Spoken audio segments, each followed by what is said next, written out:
교우 여러분, 한 주간 평안하셨는지요? 말씀을 읽으며 주님과 동행하시며 복음이 주는 은혜를 누리셨으리라 믿습니다.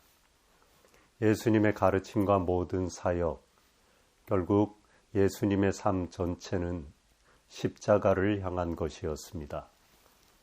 예수님은 십자가를 지러 예루살렘으로 들어가시는데 무리들은 겉옷을 펴서 길에 펴며 호산나 하고 찬송했습니다. 그들은 영광을 바라보며 영광의 메시아를 찬송했는데 정작 고난의 십자가를 지러 그 길을 가시는 예수님의 마음은 어떠했을까 짐작을 해보게 됩니다. 이렇게 예수님께서 십자가를 지러 예루살렘에 들어가시기 전에 19장에 재물이 많은 청년이 예수님께 와서 묻습니다. 무슨 선한 일을 하여야 영생을 얻으리이까? 영생을 얻고자 하는 이 청년에게 주님은 계명들을 지키라 말씀하셨습니다. 그러자 청년은 모든 계명을 지켰다고 말하고 그때 예수님은 그 청년에게 소유를 다 팔아 가난한 자들에게 주라 그렇게 말씀하셨습니다. 청년은 그 말을 듣고 근심하며 돌아갔다. 그렇게 기록되어 있습니다. 이 얘기 끝에 먼저 된 자로서 나중된 자고 되고 나중된 자로서 먼저 되리라. 그런 말씀이 나오고 있습니다. 20장에 넘어가면 포도원 품꾼 얘기가 나옵니다. 하루 종일 수고한 다음에 날이 저물어 품삯을 이제 주게 되었습니다. 그때 늦게 온 사람이나 일찍 와서 수고한 사람이나 품삯을 똑같이 줍니다. 일찍 온 사람들이 당연히 불평을 합니다.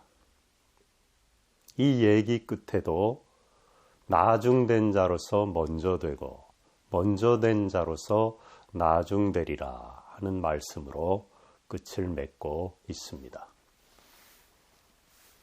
얼핏 보면은 똑같은 얘기입니다. 의미도 사실은 똑같습니다.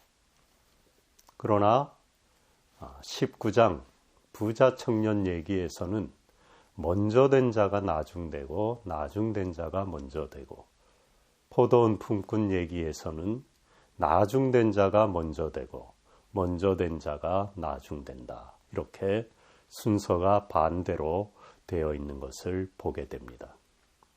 이것은 실제로 그 얘기의 상황을 말해주고 있습니다. 부자 청년은 율법을 잘 지킨 정통 유대인이었고 자신이 충분한 자격이 있다고 생각한 먼저 된 자의 자부심을 가진 사람이었습니다.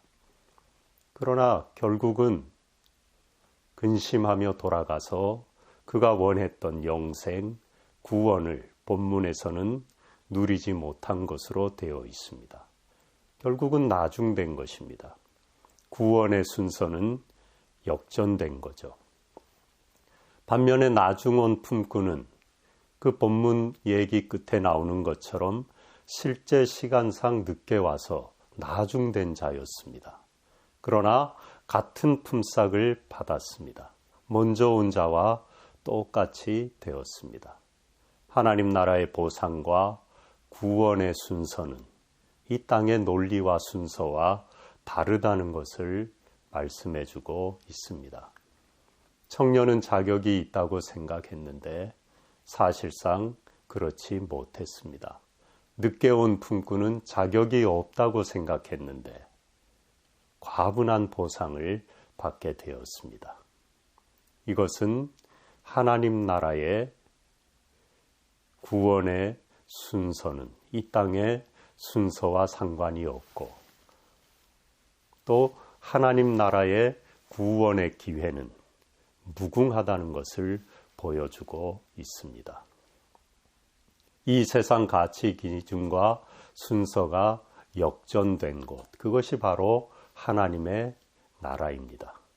무한한 기회가 주어지는 것. 조금 늦어도 구원에서 전혀 탈락되지 않고 오히려 똑같이, 아니 더 먼저 구원에 참여할 수 있다는 것. 먼저 된 것 같지만, 충분한 자격을 가진 것 같지만, 그러나 오히려 그것 때문에 구원에서 탈락되고 나중될 수 있다는 것. 그것이 바로 하나님 나라의 가치의 역전이요, 하나님 나라의 구원의 무한한 기회라는 것을 깨닫게 됩니다. 그러니까 이것이 바로 복음입니다. 이 땅의 논리와 이 땅의 가치와 이 땅의 기회와 순서와 똑같다면 그것은 우리가 이미 익히 들은 바요, 아는 바요, 복음이라고 할 수 없을 것입니다. 이 모든 것들이 전도되었기에 그것은 바로 우리에게 기쁜 소식이요, 복음이 되는 것입니다. 그리고 이 복음이 가져다주는 구원의 기회는 무한한 것입니다. 이 땅의 기회는 제한적입니다. 한계가 있습니다. 아무리 우리가 수고해서 그 기회를 잡아보려고 해도 내 마음대로 되지 않는 경우가 많고, 또 이 땅의 기회는 불공정하고 아무리 균등한 기회를 얘기한다고 해도 그렇지 못할 때가 너무나 많습니다. 그러나 우리 좋으신 하나님께는 우리에게 주시는 이 천국의 보상과 구원의 기회가 끝이 없습니다. 다함이 없습니다. 무궁합니다. 무한합니다. 그러니까 복음인 것입니다.